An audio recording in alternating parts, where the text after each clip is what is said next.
আসসালামু আলাইকুম সম্মানিত পথচারীবৃন্দ, আমাদের কয়েকজন যুবকের প্রচেষ্টায় আমরা ফ্রি শরবত বিতরণ কার্যক্রম শুরু করছি।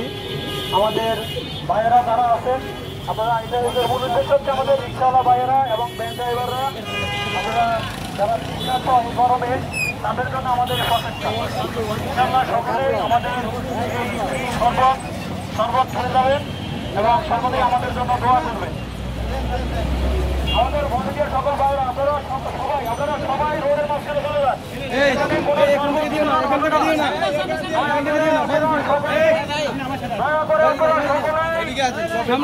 এখান থেকে দিও না, এখান থেকে দিও না। আপনারা সকলে রোডের মাঝখানে। আমাদের টার্গেট হচ্ছে রিক্সাওয়ালা ভাইয়েরা এবং ভ্যান ড্রাইভার ভাইয়েরা।